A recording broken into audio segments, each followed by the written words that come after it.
ప్రభువునందు ప్రియమైన దేవుని సంగమా, ప్రభు అయిన యేసుక్రీస్తు నామంలో మీ అందరికీ కూడా శుభాలు తెలియజేస్తున్నాను. దేవుడు అందరినీ ఆశీర్వదించును గాక. ఉదయకాల సమయంలో కొద్ది నిమిషాలు దేవుని వాక్యము మనము ధ్యానం చేసుకుందాం. ధ్యానము కొరకై పరిశుద్ధ గ్రంథమైన బైబిల్ నుండి యోహాను రాసిన మొదటి పత్రిక 5వ అధ్యాయము 20వ వచనాన్ని చదువుదాం. మనము సత్యవంతుడైన దేవునిని ఎరుగవలెనని దేవుని కుమారుడు వచ్చి మనకు వివేకమును అనుగ్రహించి ఉన్నాడని ఎరుగుదుము. మనము దేవుని కుమారుడైన యేసుక్రీస్తునందు ఉన్నవారమై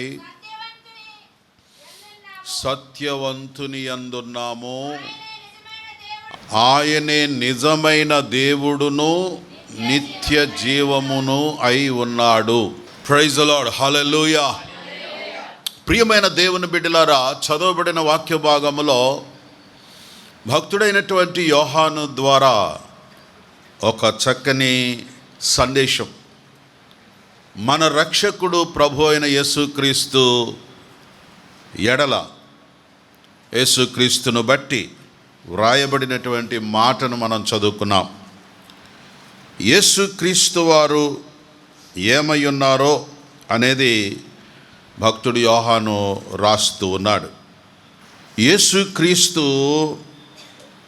నిజమైన దేవుడును అందరి చేత ఒప్పించబడినటువంటి వాడిగా ఉన్నాడు అన్న సంగతి మనం ఇక్కడ చదువుతూ ఉన్నాం. మనము సత్యవంతుడైన వానిని ఎరుగవలెనని, సత్యవంతుడైన దేవునిని ఎరగవలెనని, తెలుసుకోవాలని దేవుని కుమారుడు వచ్చి మనకు వివేకమును అనుగ్రహించి ఉన్నాడని ఎరుగుదుము.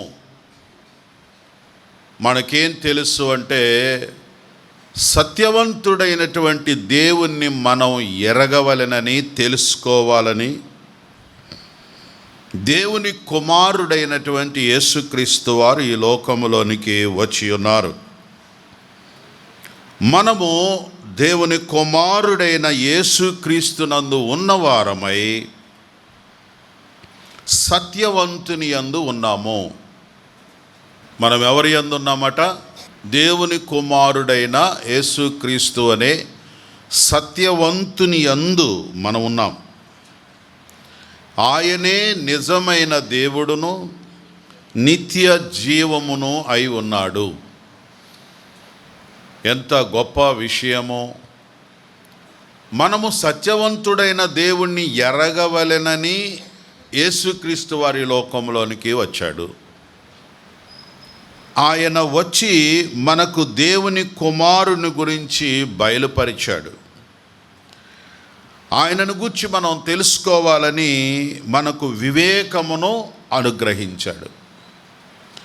ఆ వివేకాన్ని బట్టి మనము క్రీస్తునందు, క్రీస్తు ద్వారా దేవునిలో ఉన్నాము అన్న విషయాన్ని మనం గ్రహించుకుంటూ ఉన్నాం.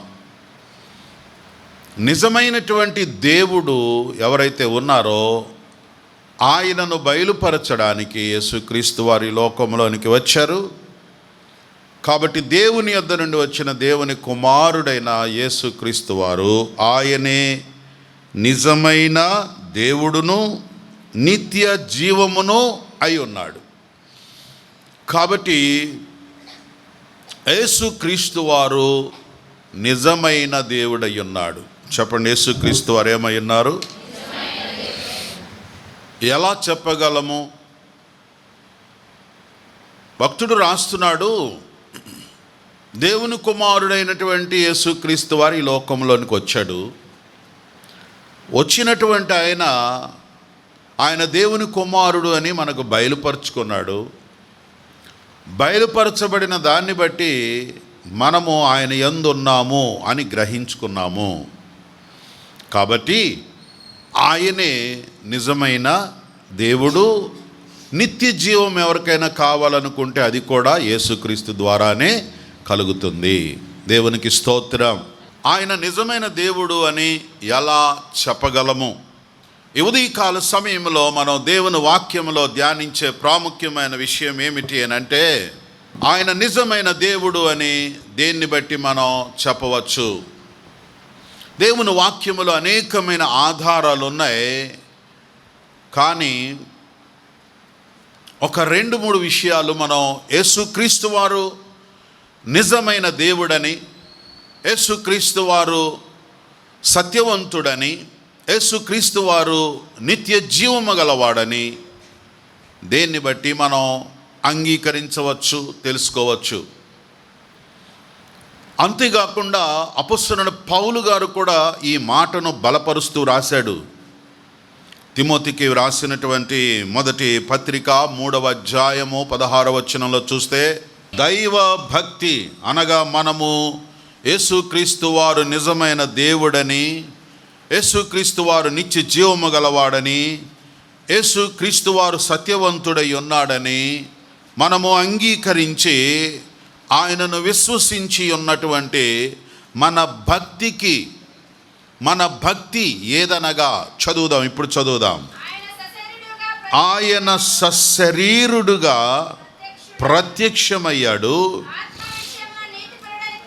ఆత్మ విషయములో నీతిమంతుడని తీర్పు పొందాడు, దేవదూతలకు కనబడ్డాడు, రక్షకుడని ప్రకటించబడ్డాడు, లోకమంతా ఆయనను నమ్మారు, ఆరోహణుడై తేజోమయుడయ్యను. Praise the lord, hallelujah. So దేవుడు, మనము ఆ దేవుని యందు ఉంచిన భక్తికి ఆధారం నిరాక్షేపముగా, ఆక్షేపణ లేకుండా నిరాక్షేపముగా మనము దైవ భక్తిని కలిగి ఉన్నాము అంటే దానికి అడ్డు లేనటువంటి విషయం ఏమిటి? ఎందుకు మనం అంత భక్తి కలిగి ఉన్నాం? యేసుక్రీస్తు వారు నిజమైన దేవుడని గట్టి పట్టుకొని కూర్చున్నాం. యేసుక్రీస్తు వారిని నమ్ముకున్నటువంటి వారు వెనక్కి వెళ్ళినటువంటి వారు ఎవరు కనబడరు దాదాపుగా. మనము ఇతర మతాల్లో నుండి, ఇతర విశ్వాసాల్లో నుంచి మనం వచ్చుంటాం. కానీ యేసుక్రీస్తునకు వచ్చిన తర్వాత, యేసుక్రీస్తులోనికి వచ్చిన తర్వాత అది చావైనా, రేవైనా, మరణమైనా, శ్రమైనా, కష్టమైనా, ఖడ్గమైనా, వస్త్రహీనతైన ఏమైనా కూడా యేసయ్యను మాత్రం వదిలిపెట్టాం. దేవునికి స్తోత్రం. ఎందుకు వదిలిపెట్టాం అంటే చూడండి, పౌలు గారు రాస్తున్నాడు, దైవ భక్తిని గూర్చిన మర్మం, మన భక్తిలో ఉన్న మర్మం అందరికి అర్థం కాదు. మన భక్తిలో ఒక మర్మం ఉంది. భక్తిలో చాలా ఉంటాయి. భక్తిలో శక్తి ఉంటుంది, భక్తిలో ధైర్యం ఉంటుంది కదా. యోబు ఏమన్నాడు? నీ భక్తి నీకు ధైర్యం పుట్టించదా? భక్తిలో శక్తి ఉంటుంది. ఎందుకంటే పౌలు గారు రాస్తాడు, కొందరు పైకి భక్తి గలవారిగా ఉన్నారు కానీ దాని శక్తిని ఆశ్రయించలేకపోతున్నారు. అంటే భక్తిలో ఏముందన్నమాట? శక్తి ఉంది. కొంతమంది ఆ శక్తిని ఆశ్రయించరు. భక్తిలో ఉన్న మర్మాలు ఇవి. ఎందుకు మనం దేవుని ఇంత బలమైన విశ్వాసాన్ని, భక్తిని కలిగి ఉన్నామో అనంటే మర్మం చెప్తున్నాడు ఇక్కడ పౌలు గారు. ఆయన సశరీరుడుగా ప్రత్యక్షమయ్యాడు అనగా దేవుడు, ఏ దేవుడైతే నిజమైన దేవుడుగా ఉన్నాడో, ఏ దేవుడైతే ఆరాధికుడుగా ఉన్నాడో, ఏ దేవుడైతే సృష్టికర్తగా ఉన్నాడో ఆ దేవుడు సశరీరుడుగా ఈ లోకములోనికి ప్రత్యక్షమయ్యాడు. అది మనం గమనిస్తున్నాం. భక్తిలో మర్మం అది. ఆత్మ విషయములో నీతిపరుడని తీర్పు పొందాడు. అతని ఆత్మ విషయంలో యేసుక్రీస్తు వారు జడ్జిమెంట్ అయిపోయింది. యేసుక్రీస్తు వారికి లోకమంతా తీర్పు తీర్చారు. ఈయనెవరు అన్నాడు. నీతిమంతుడు. చివరికి పొంతి పిలాతు దగ్గర తీసుకెళ్తే ఏమన్నాడు పిలాతు గారు? ఈయనలో ఏ నేరమో నాకు కనబడటం లేదు. ఆయన భార్య అంటుంది, ఆ నీతిమంతుడి గురించి నువ్వేమీ చర్య తీసుకోవద్దు. లోకములో నీతిమంతుడని తీర్పు పొందాడు. దేవునికి స్తోత్రం. దేవదూతలకు కనబడ్డాడు. దేవదూతలకు కనబడ్డాడు అనంటే ఈ లోకములో దేవుని కుమారుడుగా దేవదూతలకు కనపడ్డాడు. ప్రత్యేకంగా ఆయన కనపడటం అంటే దేవదూతల్లో నుంచి వచ్చాడు కదా ఆయన. కానీ ఈ లోకములో ఒక మనుష్యుడుగా జీవించడంలో మానవ రూపములో ఉన్నప్పుడు దేవదూతలు కూడా ఆయన్ని చూడగలిగే స్థాయికి ఆయన ఎదిగాడు. దేవునికి స్తోత్రం. దేవదూతలలో ఒక దూతే దేవుని దగ్గర నిలవలేక ఈ లోకంలో పడిపోయింది కదా. కానీ భూలోకములోనికి వచ్చి అనేక శ్రమలు అనుభవిస్తున్నటువంటి యేసుక్రీస్తు వారు దేవదూతలు కూడా తొంగి చూచి, ఆహా ఎన్ని కష్టాలు పడుతున్నాడు, ఎంత శ్రమ పడుతున్నాడు. ఆయన గెత్సెమనే తోటలో ప్రార్థన చేస్తున్నప్పుడు దేవదూతలు వచ్చి ఆయనకు పరిచర్య చేశాయి. దేవునికి స్తోత్రం. కనుక దేవదూతలకు ఆయన కనబడ్డాడు. మన భక్తిలో ఉన్న మర్మం ఏమిటంటే యేసుక్రీస్తు వారు దేవదూతలను సైతము కూడా ఆశ్చర్యపరిచినటువంటి గొప్పవాడు. రక్షకుడు అని లోకములో ప్రకటించబడ్డాడు. యేసుక్రీస్తు వారు ఏమై ఉన్నాడట? రక్షకుడు. యేసుక్రీస్తు వారు అని అంటేనే రక్షకుడని అర్థం కదా. రక్షించుటకు ప్రతిష్ఠించబడినటువంటి వాడు. పాపము నుండి, శాపము నుండి, నరకము నుండి రక్షించేటువంటి దేవుడై ఉన్నాడు. లోకమందరి చేత నమ్మబడ్డాడు. ఈరోజు ప్రపంచంలో ఉన్న జనాభా అంతటిలో 3/4 జనాభా కంటే ఎక్కువగా యేసుక్రీస్తు వారు దేవుడు అని నమ్మబడుతున్నాడు. అదే ఈ ప్రపంచానికి పెద్ద గొడవ ఏంటంటే ఈ యేసుక్రీస్తు అనేటువంటి వాడు ఎవడరా బాబు, ఏంత ప్రబలిపోతున్నాడు, ప్రపంచం అంతటిలో కూడా పరిచయం అయిపోతున్నాడు. ఎలాంటి వాళ్ళు కూడా యేసు ప్రభువే మాకు కావాలనుకుంటున్నారు. ఎవరి యేసు అర్థం కావట్లా. అయినా సరే అర్థం చేసుకునే వాళ్ళు ఎక్కువైపోతున్నారు. దేవునికి స్తోత్రం. అపార్థం చేసుకునే వాళ్ళు తక్కువ, అర్థం చేసుకునే వాళ్ళు ఎక్కువైపోయారు. లోకములో నమ్మబడెను. ఎందుకు నమ్మబడ్డాడో తెలుసా? ఆయన ఆరోహణమైపోయి దేవుని సన్నిధిలో కనబడుతున్నాడు. చప్పళ్ళు కొట్టి దేవుని నామాన్ని మహిమపరుద్దాం.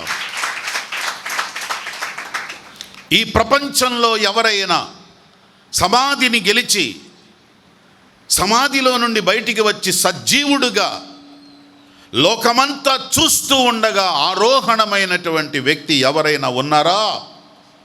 అది మన యేసయ్య ఒక్కడు మాత్రమే. దేవునికి స్తోత్రం. అందరూ చనిపోయి సమాధుల్లోనే ఉన్నారు. వాళ్ళ చరిత్రలన్నీ కూడా సమాధుల వరకే పరిమితమైపోయాయి. మన యేసయ్య సమాధి తర్వాత చరిత్ర సృష్టించాడు. చప్పళ్ళు కొట్టి దేవుని నామాన్ని మహిమపరుద్దాం. అందుకే ప్రియమైన దేవుని బిడ్డలారా, యేసుక్రీస్తు వారు సజీవుడును నిజమైన దేవుడై ఉన్నాడని లోకమంతా నమ్ముతుంది, మనం కూడా నమ్ముతున్నాం. దేవునికి స్తోత్రం. సో నిజంగా ఆ దినాల్లో యేసుక్రీస్తు వారి గురించి, ఆయన నిజమైన దేవుడని గ్రహించినటువంటి వారు వారిచ్చిన సాక్ష్యాలను ఒక 2-3 విషయాలు దేవుని వాక్యములు ఈరోజు మనం ధ్యానం చేద్దాం. మత్తయి సువార్త 14వ అధ్యాయము 33వ వచనములో చూస్తే 33వ వచనం, దోణి ఎక్కినప్పుడు గాలి అణిగెను, దోణిలో ఉన్న వారందరూ వచ్చి నీవు నిజముగా దేవుని కుమారుడవని చెప్పి ఆయనకు మ్రొక్కిరి. యేసుక్రీస్తు వారి శిష్య బృందము దోణిలో ప్రయాణం చేస్తున్నారు. ఈ అధ్యాయములో జరిగిన సంఘటన మీ అందరికీ తెలుసు. 14వ అధ్యాయములో యేసుక్రీస్తు వారు 5 రొట్టెలు 2 చేపలు కొన్ని వేల మందికి పంచిన తర్వాత యేసు ప్రభు అన్నాడు, అబ్బాయి ఎక్కడోళ్ళని అక్కడ త్వరగా పంపించేసేయండి రా అన్నాడు. ఎందుకు పంపించాలండి అని అంటే భజన బ్యాచ్ ఎక్కువైపోద్ది, అయ్యో నువ్వు భలే గొప్ప దేవుడివి, 5 రొట్టెలను ఇంత చేసావా అనే బ్యాచ్ పెరిగిపోద్ది కాబట్టి ఎక్కడోళ్ళని అక్కడే అర్జెంటుగా పంపించేసేయండి అన్నారు. యేసయ్యకి భజన బ్యాచ్ పడదు. ఆయన చేసేది ఆయన చేసుకుంటూ పోతాడు, కానీ ఆయనకి ఏదో భజన చేసి అబ్బో నువ్వు అది నువ్వు ఇది నేను ఇది అని చెప్పుకుంటాం ఆయనకి ఇష్టం ఉండదు. ఇప్పుడు అందరికీ భజన బ్యాచ్ ఒకటి ఉంటుంది ప్రక్కన. ఆ బ్యాచీలంటే యేసయ్యకి ఇష్టం లేదు. అందుకని శిష్యులతో చెప్పాడు, ఎవ్వరు ఇక్కడ ఉంటాకలేదు, అందరిని వెళ్ళిపోమన్నాడు. అందరిని పంపించేసాడు త్వరగా. పంపించిన తర్వాత అందరూ వెళ్ళిపోయిన తర్వాత యేసు ప్రభు అన్నాడు, శిష్య బృందమా మీరు కూడా వెళ్ళిపోండి, ఎందుకంటే నాకు తెలుసు మీరు కూడా నన్ను అబ్బో యేసయ్య మేము ఎప్పుడు చూడలేదు యేసయ్య, ఎంత బాగా చేసావు యేసయ్య అంటారు. అందుకనే దోణి ఎక్కి మీరు వెళ్ళండి, నేను తర్వాత వస్తా. వారు 12 మంది దోణి ఎక్కి వెళుతున్నాడు. యేసయ్య ఒక్కడే ప్రభువుని స్తుతించాడు, దేవా ఎంత గొప్ప కార్యం చేసావు తండ్రి. ప్రార్థన అయిన తర్వాత ఆయన బయలుదేరాడు. వారు ప్రయాణం చేస్తున్నారు. మధ్యలో పెద్ద తుఫాను వచ్చింది. అరే మన యేసయ్య ఇప్పుడే లేకపోవాలా అనుకుంటూ భయపడిపోతున్నారు. యేసు ప్రభు నీళ్ళ మీద నడుచు వస్తున్నారు. వారు చూసి ధైర్యం తెచ్చుకున్నారు. ముందు భయపడ్డారు కనుక యేసు ప్రభు అన్నాడు, నేనే, భయపడబాకండి అన్నాడు. ఆయన వచ్చుచు దగ్గరికి వచ్చిన తర్వాత యేసు ప్రభుని చూడగానే శిష్య బృందానికి ధైర్యం వచ్చేసింది. పేతురు ఇంకొంచెం ధైర్యం చేశాడు నీళ్ళ మీద నడవటానికి. ప్రభువా నువ్వు నీళ్ళ మీద నడుస్తున్నావు, నేను కూడా నడుస్తాను, నడవమన్నాడు. పాపం మునిగిపోయాడు. తర్వాత యేసు ప్రభు వారు అతన్ని లేపి ఆయన కూడా వెళ్ళి దోణిలో కూర్చున్నాడు. అప్పుడు దోణిలో ఉన్న వాళ్ళందరూ కూడా ఆయనకు మ్రొక్కడం మొదలుపెట్టారు. ఎందుకు ఆయనని మ్రొక్కారు, ఏమని చెప్తూ ఉన్నారు చెప్పండి ఆయన గురించి?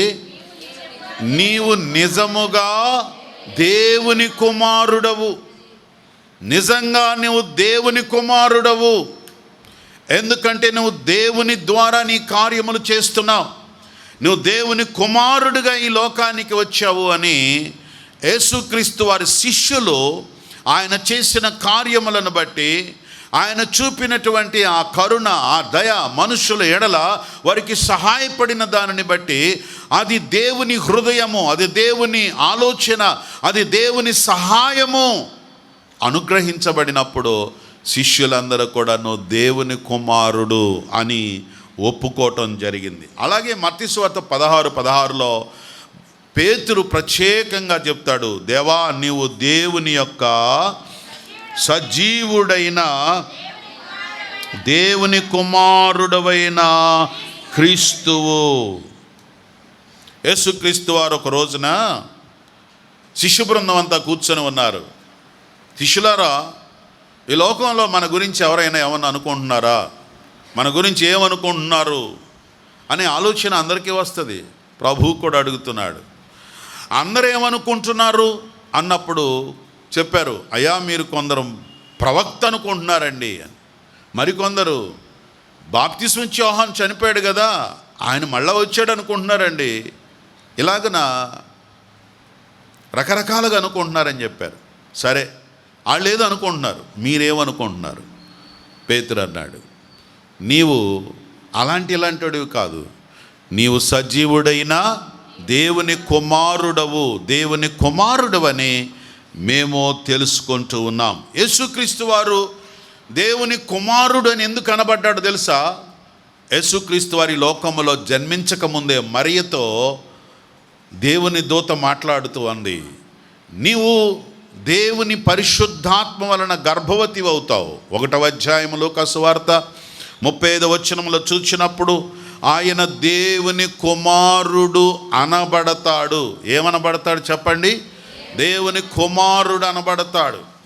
అనగా దేవుని కుమారుడు అని అనబడటం అంటే అర్థం ఏమిటి అని అంటే, ఆయన స్వయంగా దేవుని కుమారుడు అని కాదు, దేవుని ద్వారా పంపబడిన దేవుని కుమారుడు. దేవుడు లోకమును ఎంతో ప్రేమించను. యోహాను 3:16 ఎవరునూ నశించుట ఆయనకి ఇష్టం లేదు గనక ఎవరునూ నశింపక నిత్య జీవము పొందినట్లుగా దేవుడు ఆయన కుమారుణ్ణి ఈ లోకములోనికి పంపెను. అనగా దేవుడు తన కుమారుడి స్థానములోనికి యేసుక్రీస్తు వారిని పంపించాడు. కుమారుడు అంటే స్వతంత్రుడు. కుమారుడు అంటే వారసుడు, అనగా దేవుని వారసత్వములో నుంచి వచ్చిన వాడు అనేది కుమారత్వం. కుమారుడు అంటే దేవుడికి పుట్టాడు అని కాదు. కుమారుడు అనగా దేవుని తర్వాత దేవుని వారసుడుగా కుమారత్వములోనికి వచ్చాడు. అది అందరూ గుర్తించాను, దేవుని కుమారుడవు అని. అందుకని యోహాను రాసిన మొదటి పత్రికలో 4వ అధ్యాయం 15వ వచనములో చూచినట్లయితే 15వ వచనములో ఒప్పుకునేటువంటి ఎవరైతే దేవుని కుమారుడని ఒప్పుకుంటాడో వానిలో దేవుడు ఉంటాడు. 5వ అధ్యాయం 11వ వచనములో ఎవరైతే ఆయన దేవుని కుమారుడని ఒప్పుకుంటాడో వారిలో జీవం ఉంటుంది. 5వ అధ్యాయం 5వ వచనములో రాయబడింది, ఎవరైతే దేవుని కుమారుడని హృదయంలో ఒప్పుకుంటారో వాళ్ళు జయము పొందుతారు. సో దేవుడు వాళ్ళల్లో ఉంటాడు, జీవము వారిలో ఉంటుంది, వారి జీవితములు ఈ లోకములో విజయవంతమైన జీవితం గడుపుతారు. దేవుని స్తోత్రం. యేసుక్రీస్తు వారిని దేవుని కుమారుడుగా, సజీవుడైన దేవుని కుమారుడుగా ఎవరైతే అంగీకరిస్తారో వారి హృదయములో దేవుడు ఉంటాడు. దేవుడున్నాడు అని అంటే జీవము గల వారిగా ఉంటారు. జీవము కలిగిన వారిగా ఉన్నట్లయితే వారు జయము కలిగిన వారిగా ఉంటారు. నమ్మితే దేవునికి స్తోత్రం తెలియచేద్దాం. కాబట్టి ప్రియ దేవుని బిడ్డలారా, దేవుని కుమారుడుగా ఈ లోకములో గుర్తించబడ్డాడు మనము ఆరాధించి భక్తి కలిగిన యేసయ్య. రెండవది, లూకాసు వార్త 23వ అధ్యాయం 47వ వచనములో చూచినప్పుడు ఆయన నిజముగా నీతిమంతుడు అని అందరూ ఒప్పుకోగలిగిన స్థాయిలో ఆయన జీవించాడు. చదువుదాం. ఈ మనుష్యుడు నిజముగా నీతిమంతుడై ఉన్నాడని చెప్పి అందరూ కూడా దేవుని మహిమపరుచుచు ఉన్నారు. ఇక్కడ ఒక శతాధిపతిని మనం చూస్తాం. యేసుక్రీస్తు వారిని సిలువ వేసినప్పుడు ఆయన అన్నీ గమనిస్తూ ఉన్నాడు. ఈ శతాధిపతికి యేసుక్రీస్తు వారిని సిలువ వేసేటువంటి ఆ కార్యక్రమం అంతా ఆయనకు అప్పగించబడింది. అనగా అక్కడ శిక్ష విధించినది మొదలుకొని ఆయనను కల్వరి సిలువకు తీసుకొని వెళ్ళేంత వరకు, ఆ సిలువ వేసి ఆయన చనిపోయాడో లేదో తెలుసుకుని కన్ఫామ్ చేసుకునే వరకు కూడా ఆ బాధ్యత తనకి ఇవ్వబడింది. అందుకనే కొందరు శిక్షించేవారిగా, కొందరు ఆయనని ప్రాసెసింగ్ తీసుకొని వచ్చేవాళ్ళగా, ఆ తర్వాత అక్కడ సిలువ వేసేవారిగా గ్రూప్స్ వైజ్గా ఆయన డివైడ్ చేశాడు శతాధిపతి. అందరూ ఎక్కడ వాళ్ళ పని, వాళ్ళ డ్యూటీస్ వాళ్ళు చేస్తూ ఉన్నారు. కానీ ఈ శతాధిపతి అన్నీ గమనిస్తూ ఉన్నాడు. ఏమిటి యేసు ప్రభు ఇంత చరిత్రాత్మకమైన వాడా? ఇంతగా ఆయన మీదికి జనము ఏంటి? ఆయన్ని సిలువ వేస్తున్నారంటే ఇంతమంది వచ్చారు. ఎవడైనా ఒక నేరస్తుని సిలువ వేస్తుంటే ఎవరైనా వస్తారా? వాడు మావాడు అని ఎవరైనా వస్తారా? కానీ యేసు ప్రభు వారిని సిలువ వేస్తుంటే, ఈ కార్యక్రమం అంతా నడిపిస్తూ ఉంటే పట్టణం అంతా కదిలిపోయింది. రాష్ట్రం అంతా కూడా అవాక్కైపోయింది.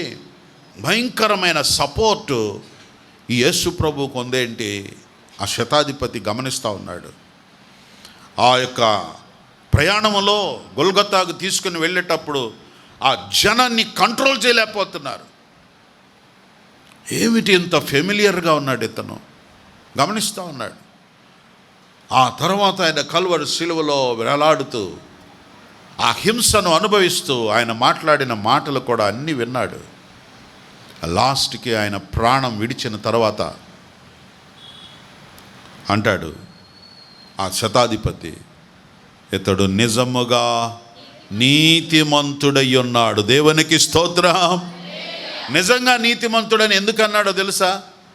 పొంతి పిలాతు ఇతడు నీతిమంతుడు, ఇతను ఏ నేరం చేయలేదు, కానీ ఇతనికి అన్యాయంగా సిలువ వేస్తున్నామో, ఏ దోషం నా మీదికి రాకూడదని చేతులు కడుక్కున్నప్పుడే ఈ శతాధిపతి ఆలోచించాడు. ఏమిటి? ఏ నీతిమంతుడుగా ఉన్నాడు, ఏ దోషం చేయలేదు. పిలాతు సైతం తన చేతులు కడుక్కొని ఏ దోషము, ఇతని చంపినందుకు, ఇతనికి శిక్ష విధించినందుకు వచ్చే దోషం ఏదన్నా ఉంటే నాకు రాకూడదు అన్నాడంటే ఇతనిలో నీతి ఉంది. దాన్ని గమనిస్తూ వచ్చాడు. చివరికి ఆయన దేవునికి తన ప్రాణమును అర్పించుకున్నప్పుడు గమనించాడు, ఇతడు నిజముగా నీతిమంతుడు. మన యేసయ్య నీతిమంతుడై ఉన్నాడు. దేవునికి స్తోత్రం. నీతిమంతుడైతే మనకేంటి ప్రయోజనం? యోహాను రాసిన మొదటి పత్రిక 1వ అధ్యాయం 9వ వచనములు అంటాడు, ఆయన నీతిమంతుడు గనక ఆయన సమస్త దుర్నీతి నుండి మనలను పవిత్రులనుగా చేస్తాడు. దేవునికి స్తోత్రం. యేసుక్రీస్తు వారు నీతిమంతుడైనందువలన ఆయనేదో గొప్పవాడు, ఆయన నీతిమంతుడు కాబట్టి అని ఆయన గురించి ఏడవలసిన పని లేదు. ఆయన నీతిమంతుడుగా జీవించింది ఎందుకంటే ఆయన నీతిమంతుడైన నీతి కలిగిన రక్తములో మన దోషములను కడిగి మనల్ని పవిత్రపరచడానికి ఆయన నిజాయితీగా నీతిగా జీవించాడు మన యేసయ్య. దేవునికి స్తోత్రం. అందుకనే రోమీయులకు రాసిన పత్రిక 5వ అధ్యాయం 9వ వచనములు అంటాడు, ఆయన రక్తము మన ప్రతి పాపము నుండి విడిపించి మనలను నీతిమంతులనుగా చేస్తున్నాడు. దేవునికి స్తోత్రం. ఆయన నీతిమంతుడు. ఆయన పరిశుద్ధమైన రక్తములో మనల్ని కూడా నీతిమంతులుగా చేశాడు. అందుకని యోహాను రాసిన మొదటి పత్రిక 2వ అధ్యాయము 29వ వచనములో చూచినప్పుడు, ఎవరైతే నీతిమంతుడుగా జీవించగలుగుతాడో అట్టివాడు దేవుని బిడ్డగా జీవించగలుగుతాడు. దేవునికి స్తోత్రం. ఆయన నీతిమంతుడు. ఆ నీతిమంతుడైన రక్తములో కడగబడిన మనము నీతిమంతులము. మనము నీతిమంతులమని నీతిగా జీవించేటువంటి వాడు దేవుని బిడ్డగా సాక్ష్యం సంపాదించగలుగుతాడు. దేవునికి స్తోత్రం. ఏదో ఒక రోజున నువ్వు దేవుని బిడ్డవి, నీవు నమ్మిన దేవుడు నిజమైన దేవుడు, ఆయన నీతిమంతుడు, నీవు కూడా నీతిగా ఉన్నావు. ఒక దినాన్న నీవు దేవుని బిడ్డగా ప్రూవ్ చేయబడేటువంటి సమయం తప్పనిసరిగా వచ్చునుగాక. సో మొదటిగా ఆయన దేవుని కుమారుడు అని రుజువు చేయబడ్డాడు. రెండవది ఆయన నీతిమంతుడు అని రుజువు చేయబడ్డాడు. మూడవదిగా దేవుని వాక్యంలో చూస్తే యోహాను సువార్త 4వ అధ్యాయము 42వ వచనములో చూసినట్లయితే, కాబట్టి మా మట్టుకు మేము విని ఈయన నిజముగా లోక రక్షకుడని మేము తెలుసుకొని నమ్ముచూ ఉన్నాము. ఈయన నిజముగా, మా మట్టుకు మేము విని ఈయన నిజముగా లోక రక్షకుడు. నిజముగా లోక రక్షకుడు.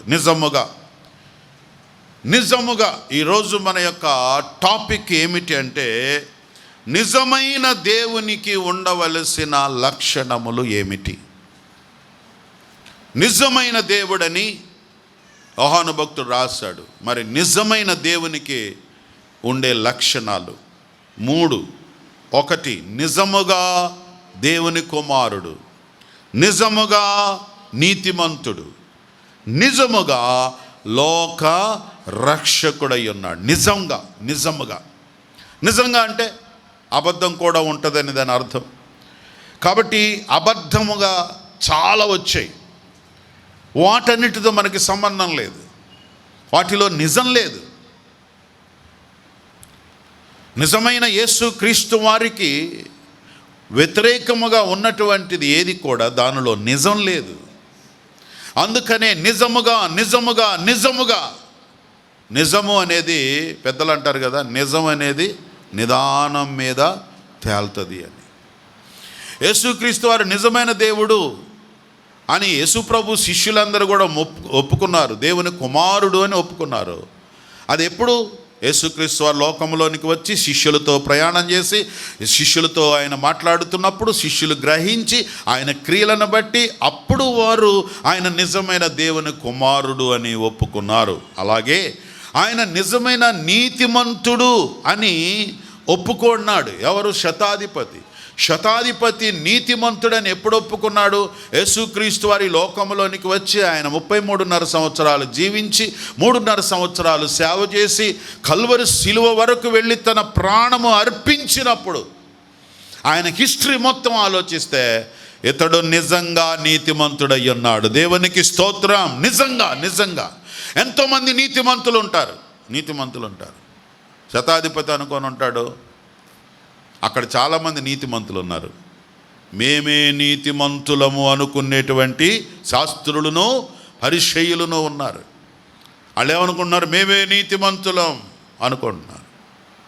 ఇప్పుడు ఆయనకు అర్థమైంది ఏంటంటే, వీళ్ళు కాదురా బాబు, యేసుక్రీస్తు వారే నీతిమంతుడై ఉన్నాడు. దేవునికి స్తోత్రం. ఆయనే నిజమైన నీతిపరుడు, నిజమైన నీతిపరుడు. మేము నీతిమంతులమని చెప్పుకునేటువంటి వాళ్ళు చాలామంది ఉన్నారు. మేము దేవుని కుమారులు అని చెప్పుకునే వాళ్ళు చాలామంది ఉన్నారు. కానీ నిజమైన దేవుని కుమారుడు యేసుక్రీస్తు వారే. దేవునికి స్తోత్రం. నేనే యుగ పురుషుణ్ణి, నేనే తర్వాత ఇప్పుడు నెక్స్ట్ నేనే, ఈ జనరేషన్లో నేనే దేవుడి దగ్గర నుంచి పంపబడిన వాడిని, దేవుడి దగ్గర నుంచి వచ్చిన వాడిని అని ఎంతోమంది చెప్పుకున్నారు. కానీ నిజంగా దేవుని కుమారుడు యేసుక్రీస్తు వారే. దేవునికి స్తోత్రం. నిజముగా లోకరక్షకుడు, నిజంగా లోకరక్షకుడు. ఎవరు ఒప్పుకున్నారు తెలుసా? ఈ సందర్భం 4వ అధ్యాయంలో యేసుక్రీస్తు వారు ఓ దినాన్న సుకారు అనేటువంటి ఆ పట్టణానికి వెళ్ళాడు. సమరయ స్త్రీ అంటారు, ఆమె పేరు రాయలేదు కానీ సమరయ స్త్రీ, ఆమెతో మాట్లాడుతున్నాడు. యేసుక్రీస్తు వారు మాట్లాడిన వెంటనే సమరయ స్త్రీ తన జీవితాన్ని మార్చుకుంది. తన జీవితాన్ని మార్చుకున్న వెంటనే ఆవిడ ఏం చేసింది తెలుసా? తన గ్రామంలోనికి వెళ్ళిపోయి అందరికీ సువార్త చెబుతుంది. మనం ఎప్పటి నుంచో ఎదురు చూస్తున్న మెస్సయ్య వచ్చాడు, లోకరక్షకుడుగా వచ్చాడు. లోకరక్షకుడు వస్తాడని మనం ఎప్పటి నుంచి ఎదురు చూస్తున్నాం. ఆయన వచ్చాడు, నాతో మాట్లాడు, నా బతుకంతా మార్చేశాడు, నా బ్రతుకంతా చెప్పేశాడు, ఆయన ప్రవక్త అన్నాడు. ఎందుకంటే మీకు ఎవ్వడికి తెలియనటువంటి జీవితం నాకు తెలుసు. ఎందుకంటే ఆవిడకి 5 భర్తలు ఉన్నాడు, ఇప్పుడున్నవాడు కూడా నీ సొంతం కాదు అంటే ఆవిడ బతికే అలాగుంది. ఈ సంగతి యేసయ్య తప్ప ఎవడు చెప్పలేకపోతున్నారు. ఆ గ్రామానికే తెలియదు ఆవిడ చేసే పనులన్నీ. ఆవిడ పలానావిడని తెలుసు. అందుకే చెప్పింది, అయ్యలారా రండి, మన గ్రామానికి ప్రవక్త వచ్చాడు, మనం ఎంతో కాలం నుండి ఎదురు చూస్తున్నటువంటి లోకరక్షకుడు యేసుక్రీస్తు వారి లోకానికి వచ్చాడు, ఆయన నేను చూశాను, మీరు కూడా రండి. గ్రామం అంతా పొలోమని వచ్చేసారు. అదేంటో కానీ పాస్టర్లు పిలిస్తే ఉర్రారు. మరి పాస్టర్ గారికి విశ్వాసికున్న గొప్పతనం అదే. సంఘం పెరగాలంటే పాస్టర్ గారిలో ఒక 50% ఉంటుంది, కానీ సంఘం మీద కూడా 50% ఉంటుంది. మీరు చాలా శక్తిమంతులై ఉన్నారు. మీరు ఒక్క మాట చెబితే 4 వచ్చి మీ పక్కనే కూర్చుంటారు. దేవునికి స్తోత్రం. పాస్టర్ గారు ఏముంది, వచ్చిన వాళ్ళకి చెబుతాడు. కానీ సంఘానికి ఆత్మలను పట్టుకొచ్చేది ఎవరు చెప్పండి? సమరయ స్త్రీలాగా మనమే. స్తోత్రం చెప్పండి, హల్లెలూయా. ఆమెలాగా సేవ చేద్దాం. దేవునికి స్తోత్రం. మన పుట్ట మనం సర్దుకొని పరిగెత్తుకుంటూ వచ్చేలేకే మనకు టైం అయిపోతుంది. ఇక్కడ పక్కన వాళ్ళని ఆడ తీసుకొని వస్తాం బాబు అనుకోండి. మీ టైం మెయింటైన్ చేయాలా, మా టైం మెయింటైన్ చేయాలా మాకే అర్థం కావట్లేదు. గడియారాలేమో టైము ఫాస్ట్గా ఉంటుండే, మేము మా ఇంట్లో మా గడియారం చూసుకొని అక్కడికి వచ్చేసరికి అరగంట ముందు ఉంటుంది మీ గడియారం. ఏం చేయమంటారు మమ్మల్ని? ఏది ఫాలో అవ్వమంటారు? ఏమో మీరు ఏది ఫాలో అవుతారు నాకు అనవసరం, నేను మాత్రం నా గడియారాన్నే ఫాలో అవుతాను. ఆ పట్టుకురావటానికి, అందరినీ తీసుకొని రావాలా, సమయం తీసుకోవాలా. సమరయ స్త్రీ వెళ్ళిపోయింది, గ్రామం అంతటిలో తన సాక్ష్యం చెప్పేసింది. నా బతుకంతా బట్టబయలు చేసినటువంటి ప్రవక్త వచ్చాడండి, ఆయన ప్రవక్త కాకపోతే ఆయనకి నా విషయాలు ఎవరికి తెలుస్తాయి? వచ్చేసాడు రండి. గ్రామం అంతా వచ్చేసారు. యేసయ్యతో మాట్లాడారు. ప్రభుతో మాట్లాడిన తర్వాత, అయ్యా మేము కూడా మిమ్మల్ని నమ్ముకుంటామండి అన్నారు. ఎందుకు నమ్ముకుంటున్నారు? ఆమె చెప్పిందని, ఆమె చెప్పిందని మీరు నమ్ముతున్నారా అన్నారు. ఆ పై వచ్చిన వాళ్ళు అంటారు, మా మట్టుకు మేము ఆయన మాటలు వినినందున ఇంకను అనేకులు నమ్మి ఆ స్త్రీని చూచి ఇక మీదట నువ్వు చెప్పిన మాటను బట్టి గాక. ఆమెతో అంటున్నారు, అమ్మా నువ్వు చెప్పావు బాగానే ఉంది, ప్రాథమికంగా నువ్వు చెప్పిన మాటను బట్టి గాక మా మట్టుకు మేము విని ఈయన నిజముగా లోక రక్షకుడని తెలుసుకున్నాం. ఆమెకు చెప్తున్నారు, అమ్మా నువ్వు చెప్పింది చాలా తక్కువ, మేము యేసయ్యతో మాట్లాడితే ఇంకా చాలా విషయాలు నేర్చుకున్నాం. కాబట్టి మా మట్టుకు మేము యేసుక్రీస్తు వారిని లోక రక్షకుడు అని మేము నమ్ముతున్నాము. దేవునికి స్తోత్రం. యేసుక్రీస్తు వారి లోకానికి రక్షకుడుగా వస్తాడని ప్రభు ముందే చెప్పాడు. మత్తయి సువార్త 1:21 అన్నాడు కదా, నీవు గర్భవతి కుమారుని కంటావు, అతనికి యేసు అని పేరు పెడతావు. యేసు అనగా రక్షకుడు. రక్షకుడు తన ప్రజలను వారి పాపముల నుండి ఆయనే రక్షించును గనుక ఆయనకి రక్షకుడని పేరు పెట్టబడుతుంది. అందుకని యోహాను రాసిన మొదటి పత్రిక 4వ అధ్యాయము 14వ వచనములో ఆయన శిష్యులు ఆయనను గమనించి ఈయన మన రక్షకుడని ఒప్పుకున్నారు. అందుకే తిమోతికి రాసిన మొదటి పత్రిక 4వ అధ్యాయము 10వ వచనములో కూడా చూసినప్పుడు మనుష్యులందరికీ విశ్వాసులకును రక్షకుడుగా, ఎవరెవరికి చెప్పండి, అందరికీ రక్షకుడు, విశ్వాసులకు కూడా రక్షకుడై ఉన్నాడు. దేవునికి స్తోత్రం. ప్రభు మనల్ని రక్షించే దేవుడై ఉన్నాడు. నమ్మితే దేవునికి స్తోత్రం. అంటే అందరికీ రక్షకుడు, విశ్వాసులకు రక్షకుడు అని సపరేట్గా ఎందుకు రాశాడబ్బా అని ఆలోచిస్తుంటే, లోకములో నుంచి పాపములో నుండి మనలను రక్షించటానికి ఆయన రక్షకుడు. మనము రక్షించబడిన తరువాత మనకు కలిగే శోధనలు, మనకు కలిగే కష్టములు, మనకు కలిగే ఇబ్బందులు, మనం ఎదుర్కొనే శ్రమలు, వీటన్నిటిలో నుండి కూడా ప్రభు మనల్ని రక్షించే దేవుడై ఉన్నాడు. దేవునికి స్తోత్రం. లోకమంతటికి రక్షకుడు, విశ్వాసులకు కూడా రక్షకుడు. చెప్పండి, ఈ మాట చెప్పండి, ఎవరెవరికి రక్షకుడు? నిజముగా నిజ దేవునికి ఉండవలసిన లక్షణాలు 3 చాలా ఉన్నాయి, కానీ జస్ట్ ఆ విషయంలో మీరు ఆలోచిస్తే మన దేవుడు నిజంగా ఏమై ఉన్నాడో గ్రహించవచ్చు.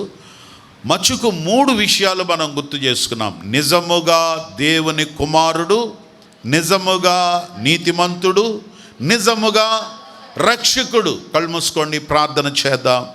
మన దేవుడు నిజమైన దేవుడు. ఆయనే నిజమైన దేవుడును నిత్య జీవమునై ఉన్నాడు. అట్టి గొప్ప దేవుణ్ణి కలిగి ఉన్నాము గనక మనలో ఆయన ఉన్నట్లయితే, ఆయన మనలో ఉంటే ఆయన జీవం మనలో ఉంటుంది. ఆయన జయాన్ని మనకు అనుగ్రహిస్తాడు. ఆయన నీతిమంతుడు గనక నీతిని జరిగించే ప్రతి ఒక్కరూ కూడా నీతిమంతులుగా మార్చబడతారు, దేవుని బిడ్డలుగా జీవించగలుగుతారు. అట్టి కృప దేవుడు మనందరికి అనుగ్రహించున్నట్లుగా ప్రార్థన చేసుకుందాం. మహాగణుడా, మహోన్నతుడా, సర్వశక్తి సంపన్నుడైన ప్రభువునికి స్తోత్రాలు. నిజమైన దేవునికి ఉండవలసిన లక్షణములన్నీ మీలో మేము చూస్తూ ఉన్నాము. అందుకే నిన్ను ఆరాధించువారిగా, నీ బిడ్డలుగా, నిన్ను పూజించువారిగా, దైవభక్తిని గూర్చిన మర్మాన్ని తెలుసుకున్న వారిగా మేము మీ సన్నిధిలో నిలిచే భాగ్యాన్ని మీరు మాకు ఇచ్చినందుకై స్తోత్రాలు చెల్లించుచు, ఇంకా ఎవరైతే నిజ దేవుడుగా, నిజ రక్షకుడుగా, నిజ నీతిమంతుడుగా అంగీకరించలేదో వారు కూడా మీ ప్రత్యక్షతలను కలిగి నీ రాజ్యములో ప్రవేశించి నిజదేవుడైనటువంటి నిన్ను అంగీకరించి నిత్య జీవమును పొందుకొనుటకు దీవెన అనుగ్రహించుమని యేసు నామమున స్తుతించి ప్రార్థించి వేడుకొంటున్నాము తండ్రి.